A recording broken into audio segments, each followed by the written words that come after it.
ملتا ہے درس آخرت ان واقعات سے، سیکھیں سبق سکھاؤ اکابری کی حیات سے۔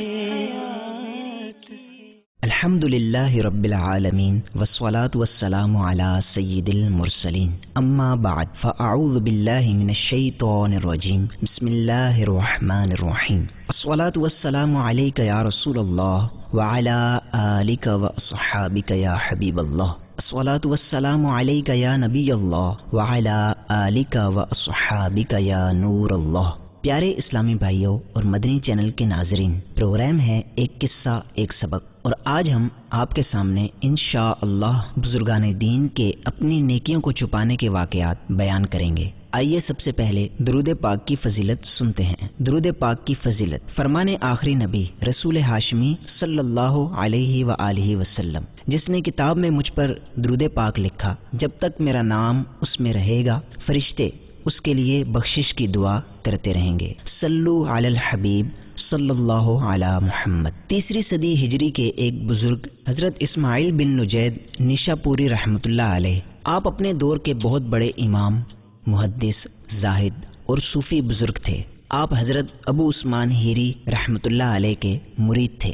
ایک مرتبہ کا واقعہ ہے کہ آپ کے پیر صاحب حضرت ابو عثمان ہیری رحمۃ اللہ علیہ نے اپنے مرید کامل حضرت اسماعیل بن نجید رحمۃ اللہ علیہ کو رائے خدا میں صدقہ کرنے کی ترغیب دلائی۔ حضرت اسماعیل نجید رحمۃ اللہ علیہ نے فوراً ہی 2000 درہم یعنی چاندی کے سکے حاضر خدمت کر دیے۔ شیخ ابو عثمان ہیری رحمۃ اللہ علیہ اپنے مرید کامل کی سخاوت سے بہت خوش ہوئے۔ لوگوں کو اس بات کا پتہ چلا تو انہوں نے بھی خوب تعریف کی۔ حضرت اسماعیل بن نجید رحمۃ اللہ علیہ نے جب یہ دیکھا کہ میرا نیک عمل ظاہر ہو گیا ہے اور لوگ میری تعریفیں کر رہے ہیں تو آپ کو دلی صدمہ ہوا۔ آپ اپنے پیر صاحب کی خدمت میں حاضر ہوئے، ان لوگوں کے سامنے عرض کیا، علی جا میرا مال مجھے واپس لوٹا دیجئے، میں ابھی رائے خدا میں خرچ نہیں کرنا چاہتا۔ پیر صاحب نے سارے درہم واپس لوٹا دیے۔ لوگوں نے جب یہ عجیب معاملہ دیکھا تو وہ حضرت اسماعیل بن نجید رحمۃ اللہ علیہ کو برا بھلا کہنے لگے کہ کیسا شخص ہے، رائے خدا میں رقم دے کر واپس لے لی ہے۔ حضرت اسماعیل بن نجید رحمۃ اللہ علیہ نے لوگوں کی ان باتوں کی کوئی پرواہ نہ کی اور رقم لے کر گھر چلے گئے۔ جب رات ہوئی اور حضرت عثمان ہیری رحمۃ اللہ علیہ تنہائی میں تشریف لے گئے تو اب مرید کامل حضرت اسماعیل بن نجید رحمۃ اللہ علیہ پیر صاحب کی خدمت میں حاضر ہوئے۔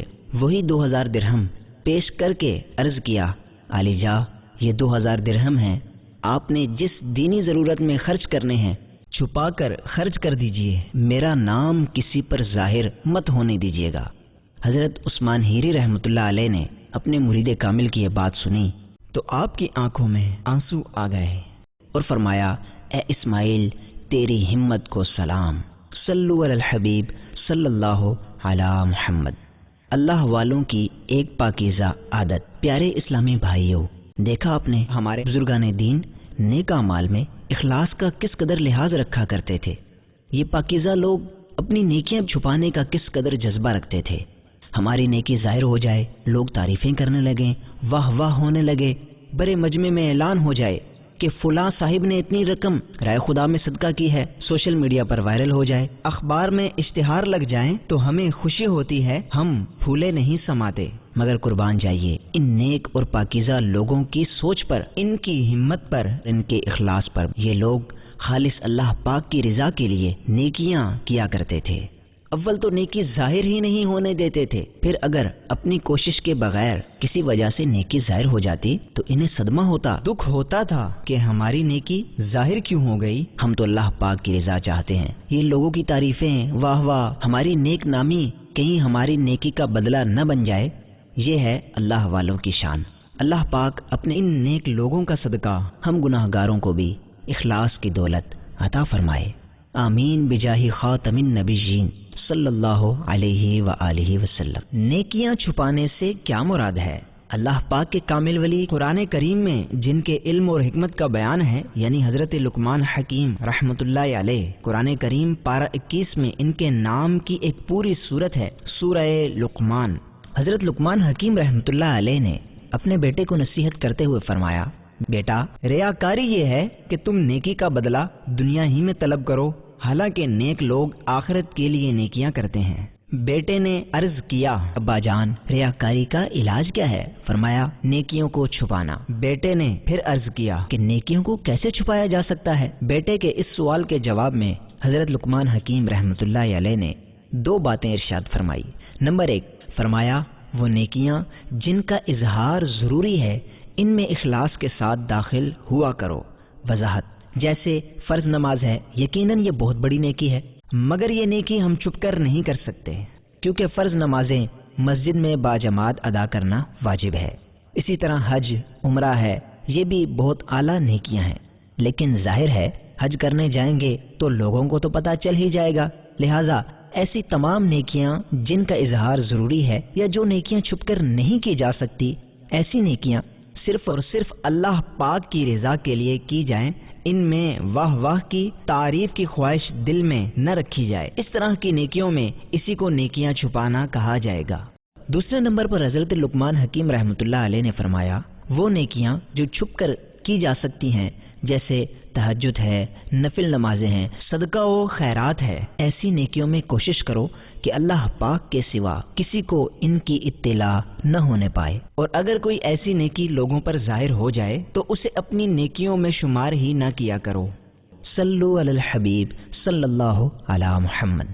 سورۃ الکہف کی ایک آیت کریمہ کا شان نزول۔ پیارے اسلامی بھائیوں، سورہ کہف کی آخری آیت کا شان نزول بیان کرتے ہوئے حضرت عبداللہ بن عباس رضی اللہ عنہما فرماتے ہیں، ایک مرتبہ ایک شخص بارگاہ رسالت میں حاضر ہوا، عرض کیا، یا رسول اللہ صلی اللہ علیہ وآلہ وسلم، میں اللہ پاک کی رضا کے لیے نیک اعمال کرتا ہوں اور اس میں میری نیت صرف اللہ پاک کی رضا ہی کی ہوتی ہے، مگر جب میری نیکی ظاہر ہو جاتی ہے، لوگوں کو میرے نیک اعمال کا پتہ چل جاتا ہے تو میں خوش ہوتا ہوں کہ واہ میری نیکیوں کی وجہ سے لوگوں میں میرا مقام اور میری عزت بڑھ رہی ہے۔ اس پر یہ آیت کریمہ نازل ہوئی اور ارشاد ہوا کہ جو اپنے رب سے ملاقات کی امید رکھتا ہو اسے چاہیے کہ نیک کام کرے اور اپنے رب کی عبادت میں کسی کو شریک نہ کرے، یعنی شرک اکبر سے بھی بچے اور ریا سے بھی بچے۔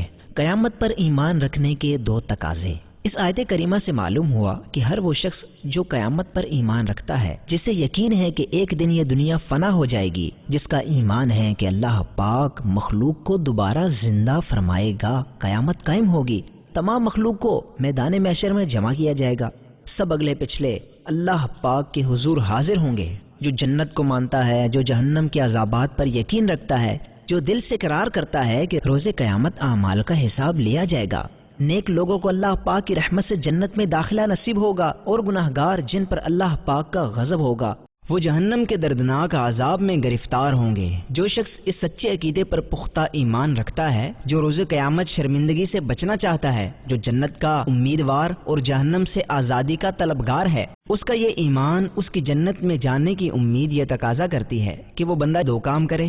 نمبر 1، اسے چاہیے کہ نیک کام کرے۔ اس میں کوئی شک نہیں کہ اللہ پاک رحمان ہے، اللہ پاک رحیم ہے، اللہ پاک بخشنے والا بہت مہربان ہے، مگر اللہ پاک کی رحمت پر امید کا بہانہ بنا کر گناہوں پر دلیر ہو جانا، نیکیوں سے دل چرانا رحمت الہی پر امید نہیں، بلکہ یہ ایمان کے تقاضے کی خلاف ورزی ہے۔ انسان اپنی اصل میں نہ فرشتہ ہے نہ شیطان۔ انسان کے اعمال فیصلہ کرتے ہیں کہ یہ جنت کا حقدار ہے یا جہنم کا سزاوار ہے۔ دوسرا کام جو آخرت پر ایمان کا تقاضا ہے وہ یہ ہے کہ اپنے رب کی عبادت میں کسی کو شریک نہ کرے۔ تفسیر قرطبی میں ہے، مفسرین کا اتفاق ہے کہ اس آیت میں شرک سے مراد ریاکاری ہے۔ مطلب یہ ہے کہ جو بندہ آخرت پر ایمان رکھتا ہے وہ نیکیاں تو کرے ہی کرے، عبادت تو کرے ہی کرے، نمازیں بھی پڑھے، روزے بھی رکھے، تلاوت بھی کرے، صدقہ و خیرات بھی کرے، قرآن پاک اور سنت مصطفیٰ کے سائے میں شریعت کے مطابق زندگی گزارے۔ اس کے ساتھ ساتھ آخرت پر ایمان کا یہ بھی تقاضا ہے کہ بندہ ریاکاری سے ہر دم بچتا رہے اور نیک کام صرف اور صرف اللہ پاک کی رضا کے لیے کیا کرے۔ ریاکاری شرک اصغر ہے۔ پیارے اسلامی بھائیوں، اس آیت سے ایک تو یہ بات بھی معلوم ہوئی کہ آخرت میں نجات کے لیے جس طرح نیکیاں کرنا ضروری، اسی طرح اپنی نیکیوں کو ریاکاری کی تباہ کاری سے بچانا بھی ضروری ہے۔ دوسری یہ بات بھی یہاں قابل غور ہے کہ اس آیت میں ریاکاری کے لیے لفظ شرک استعمال کیا گیا، اس میں ریاکاری کی سنگینی کی طرف اشارہ ہے کہ ریاکاری ہے تو گناہ، لیکن یہ وہ گناہ ہے جو شرک کے ساتھ مشابہت رکھتا ہے۔ حضرت عبادہ رحمۃ اللہ علیہ فرماتے ہیں، ایک روز میں صحابی رسول حضرت شداد بن اوس رضی اللہ عنہ کی خدمت میں حاضر ہوا۔ آپ مصلی پر تشریف فرما تھے اور روتے جا رہے تھے۔ میں نے عرض کیا، علی جا، کس چیز نے آپ کو رلا دیا؟ حضرت شداد بن اوس رضی اللہ عنہ نے فرمایا، ایک حدیث پاک نے جو میں نے رسول اکرم نور مجسم صلی اللہ علیہ وآلہ وسلم سے سنی تھی۔ پھر آپ رضی اللہ عنہ نے وہ حدیث پاک بیان کرتے ہوئے فرمایا، ایک روز میں نے امت کے غمخوار مدنی تاجدار صلی اللہ علیہ وآلہ وسلم کے چہرے پر نور پر پریشانی کے آثار دیکھے تو عرض کیا، یا رسول اللہ صلی اللہ علیہ وآلہ وسلم، میرے ماں باپ آپ پر قربان، یہ پریشانی کے آثار کیا ہیں؟ اللہ اکبر! امت سے محبت فرمانے والے آقا، فکر امت میں غمگین رہنے والے آقا صلی اللہ علیہ وآلہ وسلم نے فرمایا، ایک معاملہ ہے جس کا مجھے اپنی امت کے متعلق خوف ہے۔ حضرت شداد رضی اللہ عنہ فرماتے ہیں، میں نے پوچھا، یا رسول اللہ صلی اللہ علیہ وآلہ وسلم، وہ کیا معاملہ ہے؟ فرمایا، شرک اور خفیہ خواہش۔ میں نے عرض کیا، یا رسول اللہ صلی اللہ علیہ وآلہ وسلم، کیا آپ کی امت شرک میں مبتلا ہو جائے گی؟ اس پر فرمایا، اے شداد، میری امت سورج، چاند اور پتھروں کی پوجا نہیں کرے گی، مگر میری امت اپنے اعمال میں دکھلاوا کرنے لگے گی۔ میں نے عرض کیا، یا رسول اللہ صلی اللہ علیہ وآلہ وسلم، کیا ریاکاری شرک ہے؟ فرمایا، ہاں، ریاکاری شرک ہے۔ میں نے عرض کیا، یا رسول اللہ صلی اللہ علیہ وآلہ وسلم، خفیہ خواہش کیا ہے؟ فرمایا، یہ کہ میرا کوئی امتی روزہ رکھے مگر کسی دنیاوی خواہش کی وجہ سے روزہ توڑ دے۔ ایک حدیث پاک میں ہے، سرکار عالی وقار مکی مدنی تاجدار صلی اللہ علیہ وآلہ وسلم نے فرمایا، مجھے تمہارے متعلق سب سے زیادہ شرک اصغر کا خوف ہے۔ عرض کی گئی، یا رسول اللہ صلی اللہ علیہ وآلہ وسلم، شرک اصغر کیا ہے؟ فرمایا، ریاکاری۔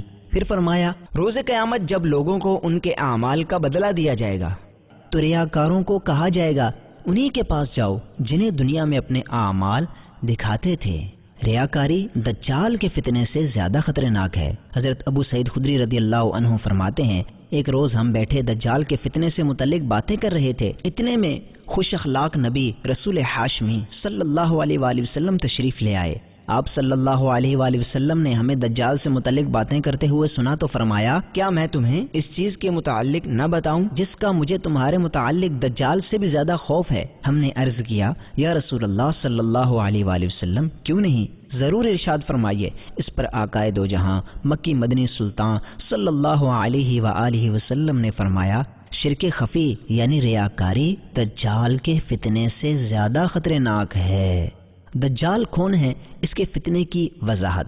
اے عاشقان رسول، دجال بڑا کافر ہے، قیامت کے قریب نکلے گا، اعور یعنی کانا، ایک آنکھ والا ہوگا، اس کی پیشانی پر کافر لکھا ہوگا۔ دجال کا فتنہ بہت شدید ہوگا، یہ خدائی کا دعویٰ کرے گا، مردے زندہ کرے گا، زمین سے سبزہ اگائے گا، اس کے ساتھ ایک باغ اور ایک آگ ہوگی جن کا نام یہ جنت اور دوزخ رکھے گا، مگر وہ جو نظر آنے میں باغ معلوم ہوگا وہ حقیقت میں آگ ہوگی، اور جو آگ دکھائی دے گی وہ حقیقت میں باغ ہوگا۔ یہ 40 دن میں حرمین شریفین کے سوا پوری دنیا گھومے گا، جہاں جائے گا باغ اور آگ اس کے ساتھ ہوں گے۔ جو اسے خدا مانے گا اسے باغ میں داخل کرے گا، اور جس کا انکار کرے گا اسے آگ میں ڈالے گا۔ یہ سب جادو کا کرشمہ ہوگا۔ آخر حضرت عیسیٰ علیہ السلام آسمان سے نزول فرمائیں گے، یعنی اتریں گے، اور اس کافر دجال کو قتل کریں گے۔ پیارے اسلامی بھائیوں، ذرا غور کیجئے، دجال کا فتنہ کتنا بڑا فتنہ ہوگا۔ جب یہ جادو سے مردے زندہ کر رہا ہوگا، زمین سے سبزہ اگا رہا ہوگا، اس وقت اپنا ایمان بچانا کتنا مشکل ہوگا۔ اب ذرا غور فرمائیے، پیارے آقا مکی مدنی مصطفیٰ صلی اللہ علیہ وآلہ وسلم نے فرمایا، مجھے تمہارے متعلق دجال سے زیادہ ریاکاری کا خوف ہے۔ اللہ اکبر! اندازہ لگائیے ریاکاری کس قدر خطرناک مرض ہے۔ مٹا دے ساری خطائیں میری مٹا یا رب، بنا دے نیک، بنا نیک دے بنا یا رب، بنا دے مجھ کو الہی خلوص کا پیکر، قریب آئے نہ میرے کبھی ریا یا رب، رہائی مجھ کو ملے کاش نفس و شیطان سے، تیرے حبیب کا دیتا ہوں واسطہ یا رب۔ صلو علی الحبیب صلی اللہ علی محمد۔ ریاکاری کسے کہتے ہیں؟ ہر وہ کام جو شرعاً درست ہو اور اللہ پاک کی رضا کے لیے کیا جائے اسے عبادت کہتے ہیں۔ اگر کوئی بندہ یہی نیک کام اللہ پاک کی رضا کے علاوہ کسی اور ارادے سے کرے تو یہ ریاکاری ہے۔ مثلا نماز پڑھنا عبادت ہے، اگر کوئی نماز تو پڑھتا ہے مگر اللہ پاک کی رضا کے لیے نہیں پڑھتا، لوگوں کو دکھانے کے لیے پڑھتا ہے، ایسا شخص ریاکار کہلائے گا۔ نیکی کا اظہار بھی ریاکاری میں شامل ہے۔ ریاکاری کی دو بنیادی صورتیں ہیں۔ نمبر ایک صورت تو یہ ہے کہ بندہ دکھاوے ہی کے لیے نیک کام کرے، مثلا نماز پڑھتا ہے تاکہ اسے نمازی کہا جائے، روزہ رکھتا ہے تاکہ روزہ دار کہلائے، صدقہ و خیرات کرتا ہے تاکہ سخی کہلائے، یعنی بندہ نیکی کرنے سے پہلے یا نیکی کرنے کے دوران ہی ریاکاری کا شکار ہو، یہ ریاکاری کی پہلی صورت ہے۔ نمبر 2، اسی طرح ریاکاری کی ایک دوسری صورت یہ بھی ہے، وہ یہ کہ بندہ نیکی کا کام دکھاوے کے لیے نہ کرے بلکہ اخلاص کے ساتھ خالص اللہ پاک کی رضا کے لیے نیکی کرے، لیکن نیکی کر لینے کے بعد زندگی میں کسی وقت کسی بھی دنیاوی مقصد کے لیے، مثلا اپنی واہ واہ کے لیے، عزت و مرتبے کے لیے اپنے اس اخلاص والے عمل کا اظہار کر دے تو یوں اپنی اخلاص والی نیکیوں کا اظہار کر دینا بھی ریاکاری ہی میں شامل ہے۔ حجت الاسلام امام محمد بن محمد غزالی رحمۃ اللہ علیہ فرماتے ہیں، روایات سے معلوم ہوا ہے کہ اس طرح عمل کو ظاہر کر دینے سے عمل برباد ہو جاتا ہے۔ نیکی کا اظہار عمل کو برباد کر دیتا ہے۔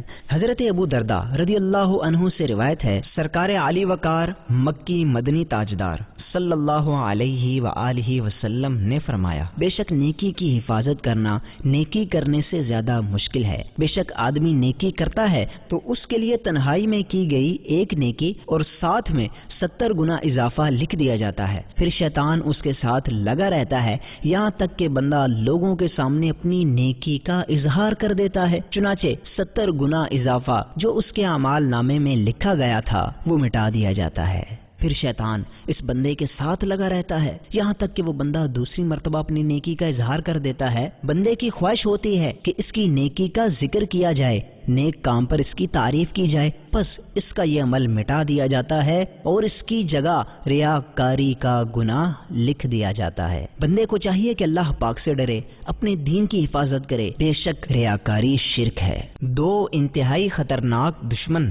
اللہ اللہ، اے عاشقان رسول، غور فرمائیے، خواہ مخواہ اپنی نیکیوں کا اظہار کر کے ریاکاری کا شکار ہو جانے والا کتنا نقصان میں ہے۔ نیکی کرنا کوئی آسان کام تھوڑی ہے۔ ایک نیکی کرنے کے لیے انسان ایک ہی وقت میں دو دشمنوں سے جنگ کرتا ہے، نمبر 1 نفس امارہ اور نمبر 2 شیطان۔ یہ دونوں انتہائی خطرناک دشمن ہیں، یہ ہر وقت نیکیوں سے روکتے رہتے ہیں۔ انسان ان دونوں کی مخالفت کر کے نیکی کرتا ہے، پھر نیکی کرنے کے لیے محنت ہوتی ہے، وقت لگتا ہے، پیسہ بھی خرچ ہوتا ہے۔ مثلا تہجد پڑھنے کے لیے میٹھی نیند کی قربانی دینی پڑتی ہے، سردیوں میں کبھی ٹھنڈے پانی سے وضو کرنا پڑتا ہے، نماز پڑھنے کے لیے کاروبار چھوڑنا پڑتا ہے، کام کاج چھوڑنے پڑتے ہیں۔ بعض دفعہ آدمی نماز پڑھنے کے لیے گھر سے نکلتا ہے تو بچے حسرت بھری نگاہ سے دیکھ رہے ہوتے ہیں، مگر والد ان کی پرواہ کیے بغیر مسجد کی طرف بڑھ جاتا ہے۔ روزہ رکھنے کے لیے دن بھر بھوک پیاس برداشت کرنی پڑتی ہے، حج کرنے کے لیے عمرہ کرنے کے لیے لاکھوں روپے خرچ ہوتے ہیں، سفر کی مشقت اٹھانی پڑتی ہے، پھر یہ نیکیاں اخلاص کے ساتھ کی جائیں تو ان کی جزا کیا ہے؟ جنت کی ہمیشہ رہنے والی نعمتیں، اللہ پاک کا دیدار، جس سے بڑھ کر کوئی نعمت ہی نہیں۔ نیکی اتنی قیمتی ہوتی ہے، اب اگر بندہ تھوڑی دیر کی عارضی لذت کے لیے، اپنی تعریف کے لیے، محض واہ واہ کے لیے اتنی قیمتی نیکی ضائع کر دے تو سوچئے وہ کتنے نقصان میں ہے، مگر افسوس لوگ خیال نہیں کرتے۔ یقین مانیے حالات بہت نازک ہیں، آج کل نیکی کرنے کا جذبہ کم سے کم ہوتا جا رہا ہے، مگر نیکیوں کے اظہار کی رغبت بڑھتی جا رہی ہے۔ نفس امارہ بہت سرکش ہے، تعریف کا بہت دل دادا ہے، شیطان انتہائی چالاک ہے، اول تو نیکیاں کرنے ہی نہیں دیتا، اگر قسمت سے کوئی نیکی کا کام کر ہی لے تو گویا ہاتھ دھو کر پیچھے پڑ جاتا ہے۔ جب تک نیکی کا اظہار کر کے ریاکاری کا شکار نہ ہو جائیں تب تک پیچھا نہیں چھوڑتا، اور ہم ایسے نادان ہیں کہ نفس و شیطان کی باتوں میں آ کر محنت سے کی ہوئی نیکیاں برباد کر کے رکھ دیتے ہیں۔ ایک جملے سے 2 حج ضائع کر دیے۔ بعض دفعہ لوگ ایک جملہ بول کر سال ہاں سال کی عبادت کو ضائع کر دیتے ہیں۔ ایک مرتبہ حضرت سفیان ثوری رحمۃ اللہ علیہ کسی شخص کے ہاں دعوت پر تشریف لے گئے۔ میزبان نے خادم سے کہا، ان برتنوں میں کھانا لاؤ جو میں دوسری مرتبہ سفر حج میں لایا ہوں۔ حضرت سفیان ثوری رحمۃ اللہ علیہ نے فرمایا، اے مسکین، تو نے ایک جملے میں اپنے 2 حج ضائع کر دیے۔ نفس بدکار نے دل پر یہ قیامت توڑی، عمل نیک کیا بھی تو چھپانے نہ دیا۔ ریاکار کی ایک عبرتناک مثال۔ اے عاشقان رسول، غور فرمائیے، کیسی نقصان کی بات ہے کہ ایک شخص جس نے محنت کی، مشقت اٹھائی، نیک اعمال کیے، مگر افسوس شیطان کی باتوں میں آ کر اپنی نیکیوں کا اظہار کر کے نیک اعمال ضائع کر بیٹھا۔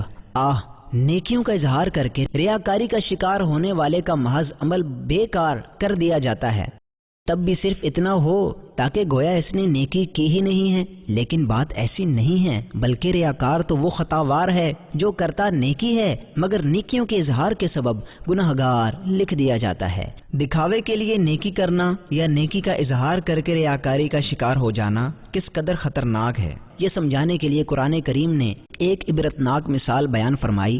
چنانچہ پارہ 3 سورہ بقرہ آیت نمبر 266 میں ارشاد ہوتا ہے، أَيَوَدُّ أَحَدُكُمْ أَن تَكُونَ لَهُ جَنَّةٌ مِّن نَخِيلٍ وَأَعْنَابٍ تَجْرِي مِن تَحْتِهَا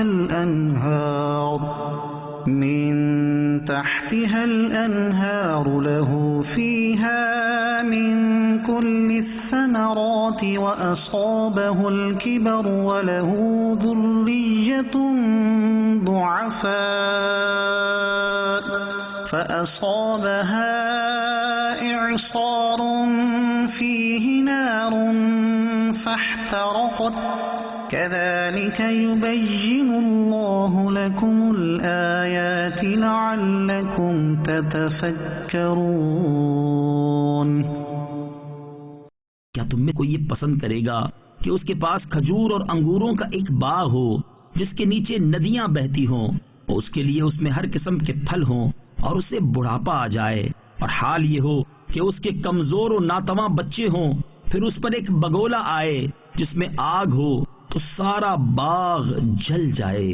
اللہ تم سے اسی طرح اپنی آیتیں کھول کر بیان کرتا ہے تاکہ تم غور و فکر کرو۔ یہ ایک مثال ہے، ہم میں سے ہر ایک اس مثال کو سامنے رکھ کر ذرا آنکھیں بند کر کے اپنے آپ کے متعلق تصور باندھے۔ مثلا ہم تصور کریں کہ ہم بوڑھے ہو چکے ہیں، اب بازوؤں میں پہلے جیسی طاقت نہیں رہی، اب زیادہ محنت والا کام نہیں کیا جاتا، اس حالت میں چھوٹے چھوٹے بچے بھی ہیں، وہ کما نہیں سکتے، محنت مزدوری نہیں کر سکتے، ان بچوں کی پرورش کا واحد سہارا ہم ہی ہیں، ہماری ایک دکان ہے، اسی سے آمدن ہوتی ہے، سارے اخراجات اسی سے چلتے ہیں، کمائی کا اور کوئی ذریعہ نہیں ہے، سیل مین آتا ہے اور مال دے جاتا ہے، ہم آرام سے بیٹھے مال فروخت کر دیتے ہیں، نظام زندگی چل رہا ہے۔ اچانک ایک رات اس دکان میں آگ لگتی ہے، سارا سامان جل کر راکھ ہو جاتا ہے، جینے کا ایک ہی سہارا تھا وہ بھی نہ رہا، اب اس حالت میں کیسا صدمہ پہنچے گا، کیسی سخت تکلیف ہوگی، رہ رہ کر چھوٹے چھوٹے بچوں کا خیال آئے گا، رہ رہ کر تکلیف ہوگی، سینے میں غم کا سمندر امڑ آئے گا،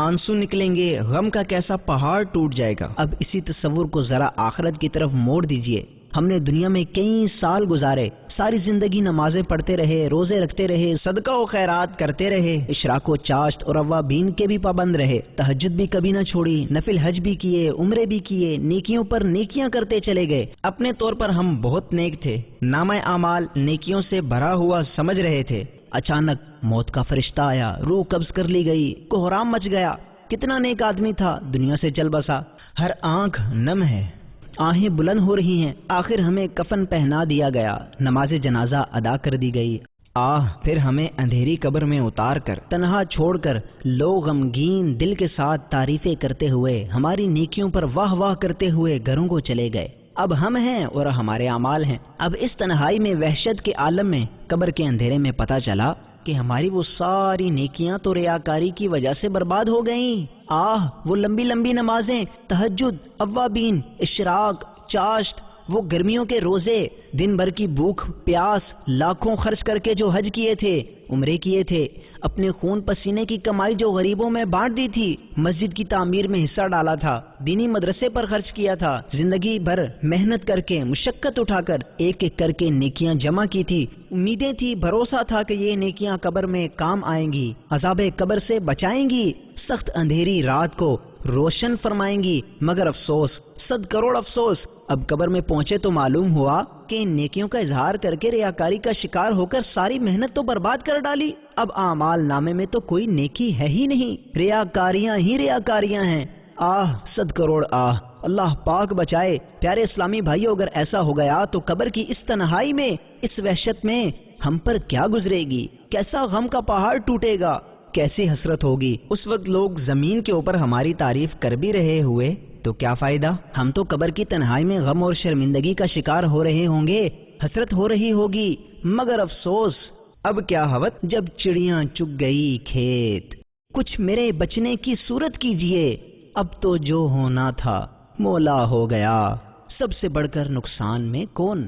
اے عاشقان رسول، سنجیدگی کے ساتھ غور کیجئے، نیکیوں کا اظہار کرنا اور اس ذریعے ریاکاری کا شکار ہونا کس قدر نقصان دہ ہے۔ اللہ پاک فرماتا ہے، قل هل ننبئكم بالأخسرين أعمالا الذين ضل سعيهم في الحياة الدنيا وهم يحسبون أنهم يحسنون صنعا۔